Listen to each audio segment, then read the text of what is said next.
எந்த ஒரு சபையிலே அல்லது எந்த ஒரு வாயிலே இருந்து உங்களுடைய ஒரு பெயர் வெளியாகி அதை கேட்டு உங்களுடைய உம்மத்திலே ஒரு மனிதன் ஸலவாத் உங்கள் மீது சொல்லவில்லை என்று சொன்னால் அந்த மனிதனுக்கும் அல்லாஹ் தஆலாவுடைய லானத் இறங்கட்டும் என்பதாக ஜிப்ரீல் அலைஹிஸ்ஸலாம் அவர்கள் சொன்னார்கள். நான் ஆமீன் என்பதாக சொன்னேன் என்றார் சொன்னார். அருமையானவர்களே, அல்லாஹ் தஆலா நல்லடியார்களே, சிந்திக்க வேண்டும். ரமலான் மாதத்துக்கு எவ்வளவு ஒரு முக்கியத்துவத்தை கொடுத்தார்கள், பெற்றோர்களுக்கு எவ்வளவு ஒரு முக்கியத்துவத்தை கொடுத்தார்கள். அருமை ரசூல் ஸல்லல்லாஹு அலைஹி வஸல்லம் அவர்கள் மீது சொல்லக்கூடிய ஒரு ஸலவாத்துக்கு எவ்வளவு முக்கியத்துவம் கொடுக்கப்பட்டது. இந்த இடத்திலே அங்கே விஷயம் பிரச்சனை அல்ல.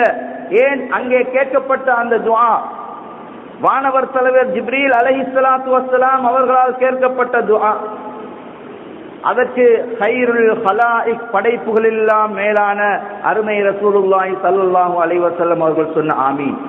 இந்த இரண்டும் ஒன்று சேரும் என்று சொன்னால் அது அல்லாஹ்விடத்திலே எவ்வளவு ஒரு மகத்துவம் பொருந்திய ஒன்றாக இருக்கும். அல்லாஹ் தஆலாவினால் நிராகரிக்கப்படக்கூடியதா என்பதை நாங்கள் சிந்திக்க வேண்டும். நிச்சயமாக அது நிராகரிக்கப்படக்கூடிய ஒரு துஆ அல்ல. எனவே அதை விட்டு நாங்கள் தப்பித்துக் கொள்ள வேண்டும்.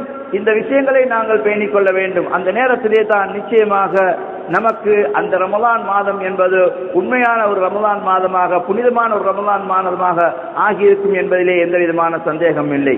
அல்லாஹு தஆலாவின் நல்லடியார்களே, இப்பொழுது புனிதமான ரமலான் மாதம் முடியக்கூடிய ஒரு காலத்திலே, ஒரு நேரத்திலே, ஒரு நெருக்கத்திலே நாங்கள் இருந்து கொண்டிருக்கின்றோம். அடுத்ததாக நாங்கள் செய்யக்கூடிய ஒரு அமலும் இருந்து கொண்டிருக்கின்றது. ரமலான் முடிந்தவுடன், ஷவ்வால் பிறந்தவுடன் நாங்கள் செய்ய வேண்டிய ஒரு வாஜிபான அமல் இருந்து கொண்டிருக்கின்றது. அதுதான் ஜக்காத்துல் ஃபித்ர். இந்த ஜக்காத்துல் ஃபித்ரை நாங்கள் கொடுக்க வேண்டியவர்களாக இருக்கிறோம். நோன்பு முடிந்ததோடு எங்களுடைய அமல் முடிவதில்லை, தொடர்ந்து வந்து கொண்டே இருக்கும்.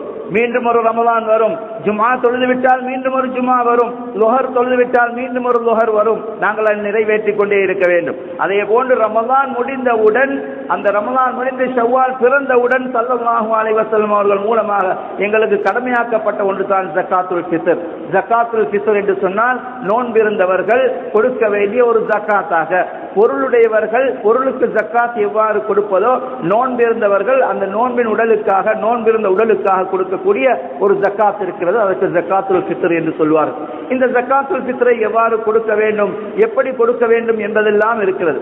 சிலருக்கு அதிலே சில சந்தேகங்கள் இருக்கலாம். இந்த ஜக்காத்துல் ஃபித்ர் என்பது ஒவ்வொரு முஸ்லிமும், நோன்பிருக்கக்கூடிய ஒவ்வொரு முஸ்லிமும் கட்டாயம் கொடுக்க வேண்டிய வாஜிபான ஒன்றாக இருந்து கொண்டிருக்கின்றது. யார் கொடுக்க வேண்டும்?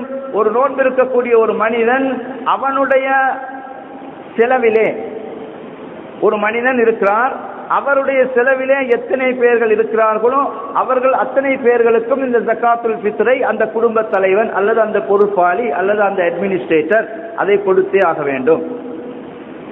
இது எப்பொழுது வாஜிபாகும் என்று சொன்னால், உதாரணமாக ரமலான் மாதத்திலேயும் இருந்திருக்க வேண்டும், அவர் ஷவ்வால் மாதத்திலேயும் இருந்திருக்க வேண்டும். உதாரணமாக எடுத்துக்கொண்டால், ரமலான் பிறந்ததற்கு பின்னால் அந்த மனிதன் ஹயாத்தோடு இருந்தார், ஆனால் ரமலான் முடிவதற்கு முன்னால் மௌத்தாகிவிட்டார் என்று சொன்னால் அந்த மனிதனுக்காக வேண்டி ஜக்காத்துல் ஃபித்ர் கொடுக்க வேண்டும் என்பது வாஜிப் அல்ல. ஆனால் ரமலான் முடிந்து ஷவ்வால் பிறை தெரிந்து ஷவ்வால் மாதம் ஆரம்பிக்கப்பட்ட நேரத்திலே அவர் ஹயாத்தோடு இருந்தார், அதற்கு பின்னால் வஃபாத் ஆகிவிட்டார் என்று சொன்னால் அவருக்காகவும் கொடுக்க வேண்டும். இதை இன்னும் சிறப்பாக, இன்னும் தெளிவாக சொல்ல வேண்டும் என்று சொன்னால், ரமலானுடைய கடைசி ரமலானுடைய நேரத்திலே மக்ரிபுக்கு முன்னால் ஒரு குழந்தை பிறக்கிறது. மக்ரிபுக்கு முன்னால் சுமார் 6:11 6:10 என்று சொன்னால் 6:09 ஒரு குழந்தை பிறக்கிறது. 6:10 மக்ரிபுடைய நேரம் ஆகிறது. ஷவ்வாலுடைய மாதம் அங்கே திட்டப்படுத்தப்பட்டு விட்டது, பிறை காணப்பட்டு அல்லது மாதம் பிறந்து விட்டது என்ற முறையிலே திட்டப்படுத்தப்பட்டு விட்டதற்கு பின்னால் அந்த குழந்தை வஃபாத் ஆகிவிடுகின்றது என்று சொன்னால் அந்த குழந்தைக்காக வேண்டும் இந்த ஜக்காத்துல் ஃபித்ரை கொடுப்பது வாஜிபாகும். ஏன்? அந்த குழந்தை ரமலானிலும் இருந்திருக்கிறது, ஷவ்வாலிலும் இருந்திருக்கிறது.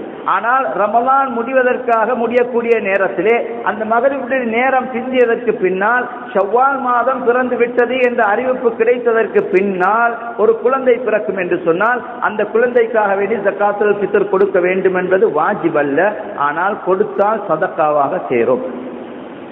ஆக குறிப்பாக நாங்கள் விளங்கிக் கொள்ள வேண்டும், யாருக்காக அந்த ஜக்காத்துல் ஃபித்ர் கொடுக்கப்படுகிறதோ அவர் ரமலானிலும் ஹயாத்தோடு இருந்திருக்க வேண்டும், ஷவ்வாலின் ஒரு பகுதியிலாவது, ஒரு சிறு பகுதியிலாவது ஹயாத்தோடு இருந்திருப்பார் என்று சொன்னால் அவருக்காக வேண்டி அந்த ஜக்காத்துல் ஃபித்ர் கொடுப்பது வாஜிபாகும். அருமையானவர்களே, அல்லாஹ் தஆலாவின் நல்லடியார்களே, இந்த நேரத்திலே நாங்கள் பார்க்கிறோம், சாதாரணமாக எங்களுடைய கைகளிலே இருக்கக்கூடிய எங்களுடைய பெற்றோர்கள் இருப்பார்கள், எங்களுடைய சகோதரர்கள் இருப்பார்கள், எங்களுடைய பிள்ளைகள் இருப்பார்கள், அவர்களுக்கு நாங்கள் கொடுக்கிறோம். ஆனால் சில எங்களுடைய வீடுகளிலே நாங்கள் சில வேலைக்காரர்களை வைத்திருப்போம், சர்வன்ஸை வைத்திருப்போம். அவர்கள் முஸ்லிம்களாக இருந்தால் அவர்களுடைய ஜக்காத்துல் ஃபித்ரை யார் கொடுப்பது? அவர்களே கொடுப்பதா அல்லது அந்த வீட்டுடைய சொந்தக்காரன் அவர்களுக்கு சம்பளம் கொடுக்கக்கூடிய அந்த வீட்டு தலைவன் கொடுப்பதா என்பதை பற்றி குறிப்பிடக்கூடிய நேரத்திலே இமாம்கள் சொல்லுகின்றார்கள், அந்த வேலைக்காரர்களுக்கு நீங்கள் மாதம் சம்பளம் கொடுப்பீர்கள் என்று சொன்னால், மாதம் அவர்களுடைய வேலைக்காக வேண்டி நீங்கள் சம்பளம் கொடுப்பீர்கள் என்று சொன்னால், அந்த ஜக்காத்துல் ஃபித்ரை அவர்களுடைய பொருளிலே இருந்து அவர்கள் நிறைவேற்ற வேண்டும். ஆனால் நீங்கள் மாத சம்பளம் கொடுப்பதில்லை. நாங்கள் பார்க்கிறோம், சில வீடுகளிலே மாத சம்பளம் என்பதில்லை. அவர்களுக்கு வீடு கொடுக்கப்படுகிறது, இருக்கை கொடுக்கப்படுகிறது, உணவு கொடுக்கப்படுகிறது, உடை கொடுக்கப்படுகிறது. மாத சம்பளம் என்பது அவர்களுக்கு இல்லை. அப்படி இருக்கும் என்று சொன்னால், உணவும் உடையும் இருக்கும் இடமும் நீங்கள் கொடுத்து அவர்களை நீங்கள் வேலைக்கு வைத்திருப்பீர்கள் என்று சொன்னால், அந்த ஜக்காத்துல் ஃபித்ர் என்பது அந்த எஜமானுக்கு வாஜிபாகி விடுகிறது. மாத சம்பளம் கொடுக்கப்பட்டால் அவர்களுடைய பொருளிலே இருந்து அவர்கள் கொடுக்க வேண்டும். மாத சம்பளம் கொடுக்கப்படவில்லை என்று சொன்னால் அதை அந்த எஜமான், அந்த யார் அவருக்கு மாத சம்பளம் அதாவது வேலைக்கு வைத்திருக்கிறாரோ அவர் அதனை கொடுப்பது வாஜிபாக இருந்து கொண்டிருக்கின்றது. அடுத்ததாக இந்த ஜக்காத்துல் ஃபித்ர் என்பதை எதிலே இருந்து கொடுக்கலாம் என்பது சொல்லக்கூடிய நேரத்திலே காலிபு கூத்தில் பலத் என்பதாக இமாம்கள் குறிப்பிடுகின்றார்கள். அதாவது ஒரு ஊரிலே அதிகமாக சாப்பிடக்கூடிய உணவு எதுவாக இருக்கிறதோ அதிலே இருந்து கொடுக்க வேண்டும் என்பதாக சொல்லுகின்றார்கள். ஆக எங்களுடைய நாட்டை பொறுத்தவரையிலே நாங்கள் சாப்பிடக்கூடிய அதிகமாக அரிசியை சாப்பிடுகின்றோம். அதனால்தான் ஜக்காத்துல் ஃபித்ரை நாங்கள் அரிசியாக நாங்கள் வழங்கி கொண்டிருக்கிறோம். அந்த ஜக்காத்துல் ஃபித்ர் எவ்வளவு வழங்கப்பட வேண்டும்? ஹதீஸிலே வந்திருக்கிறது, ஒரு சா என்று சொன்னால் 4 முத்து என்று சொல்வார்கள். ஒரு முத்து என்று சொன்னால் ஒரு மனிதனுடைய 2 கைகளாலும் அள்ளி போடப்பட்டால் எவ்வளவு வருமோ அதே போன்று 4 முறை போடப்படுவது ஒரு சா என்பதாக வரும். இதனுடைய நிறுவை தற்காலத்தை பொறுத்தவரையிலே மெட்ரிக் முறையிலே தற்காலத்தை பொறுத்தவரையிலே 2 கிலோவும் 400 கிராம்களும் வருகிறது. 2400 கிராம்கள் ஆக கிட்டத்தட்ட 2.5 கிலோ என்பதாக. அதனால்தான் நாங்கள் என்ன செய்கிறோம், ஒரு 100 கிராம் அதிகமாக போட்டு 2.5 கிலோ கொடுக்கிறோம். ஆக ஒரு மனிதனுக்கு ஒரு தலைக்கு 2.5 கிலோ வீதம் அரிசி கொடுக்கப்பட வேண்டும். அந்த கொடுக்கப்படக்கூடிய அந்த அரிசி எப்படிப்பட்டதாக இருக்க வேண்டும் அதனையும் கூட இமாம்கள் விட்டு வைக்கவில்லை. சொல்லுகின்றார்கள், நல்லவற்றிலே கொடுக்க வேண்டும் அல்லது தான் சாப்பிடும் அதே இனத்திலே இருந்து கொடுக்க வேண்டும். தான் சாப்பிடக்கூடிய அதே அரிசி இனத்திலே இருந்து கொடுக்க வேண்டும் அல்லது அதைவிட உயர்வான அந்த நல்ல அரிசியாக இருந்தால் அந்த உணவாக இருந்தால் அதை கொடுக்க வேண்டும். தான் சாப்பிடுவதற்கு கீழ்த்தரமான அந்த உணவை கொடுக்க கூடாது. உதாரணமாக நாங்கள் சம்பா அரிசியை சாப்பிடுகின்றோம் என்று சொன்னால் பச்சரிசியை ஜக்காத்துல் ஃபித்ராக கொடுக்க முடியாது. ஆனால் பச்சரிசியை நாங்கள் சாப்பிடுகிறோம், அப்படியானால் பச்சரிசியையும் கொடுக்கலாம், சம்பா அரிசியையும் கொடுக்கலாம். நாம் சாப்பிடுவதை விட அதே பொருளை கொடுக்கலாம் அல்லது அதை விட உயர்வானதை கொடுக்கலாம். அதை விட கீழானதை கொடுத்தால் அது ஏற்றுக்கொள்ளப்படாது என்பதாக இமாம்கள் சொல்லுகின்றார்கள். அடுத்ததாக இந்த ஜக்காத்துல் ஃபித்ர் என்பது வாஜிபாக கூடிய நேரம். இது எப்பொழுது வாஜிபாகிறது? இப்பொழுது எங்களுக்கு வாஜிபா இல்லை, இப்பொழுது எங்களுக்கு இன்னும் வாஜிபாகவில்லை. எப்பொழுது வாஜிபாகின்றது என்று சொன்னால், ரமலான் முடிந்து ஷவ்வால் எவ்வாறு அந்த மாதம் ஆரம்பிக்கின்றதோ அந்த நேரத்திலே அது வாஜிபாகும். ஒவ்வொரு அமலுக்கும் அது வாஜிபாக கூடிய நேரம் வக்த் என்பது இருக்கிறது. உதாரணமாக ஜும்மாவுடைய வக்தாக இருந்து கொண்டிருக்கிறது. இப்பொழுது நாங்கள் ஃபத்வாவை முடிந்ததற்கு பின்னால் அந்த 2 ரக்காத்து ஜும்மாவுடைய ஃபர்லை தான் நாங்கள் தொழ வேண்டும். இந்த ஃபத்வா முடிந்ததற்கு பின்னால் அசருடைய 4 ரக்காத்தை இப்பொழுது தொழ முடியாது. காரணம், அசருடைய வக்து, அசருடைய நேரம் என்பது இன்னும் ஏற்படவில்லை. அதே போன்று ஜக்காத்துல் ஃபித்ருடைய நேரம் என்பது எப்பொழுது வரும் என்று கேட்டால், ஷவ்வால் மாதத்தின் ஆரம்பம் ஆனவுடன் அது வாஜிபாகி விடுகிறது. எனவே எந்த நேரத்திலே ஷவ்வால் ஆரம்பமாகிறதோ அந்த நேரத்திலே வாஜிபாகிவிடும். ஆனால் சிலர்கள் ரமலான் ஆரம்பத்திலே இருந்தே இதனை கொடுக்கிறார்களே, அப்படி கொடுக்கலாமா?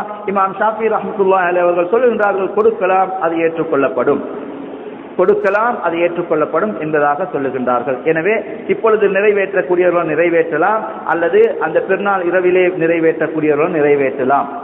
அடுத்ததாக இதற்கு கொடுக்கப்படக்கூடிய நேரம் பெருநாள் தலைப்புரை திறந்தது வாஜிபாகிய நேரத்திலே இருந்து பெருநாள் தொழுகைக்கு செல்வதற்கு முன்னால் கொடுப்பது மிக அஃவலாக இருக்கிறது. பெருநாள் தொழுகைக்கு நாங்கள் செல்வதற்கு முன்னால் இந்த ஜக்காத்துல் ஃபித்ரை நாங்கள் வெளியாக்குவது எங்களுக்கு வாஜிபாக கடமையாக இருந்து கொண்டிருக்கின்றது. பெருநாள் தொழுகையை விட பிற்படுத்துவது மக்ரூஹாக இருந்து கொண்டிருக்கிறது. பெருநாள் தினத்தினுடைய சூரிய அஸ்தமனம் மக்ரிப் வரை பிற்படுத்த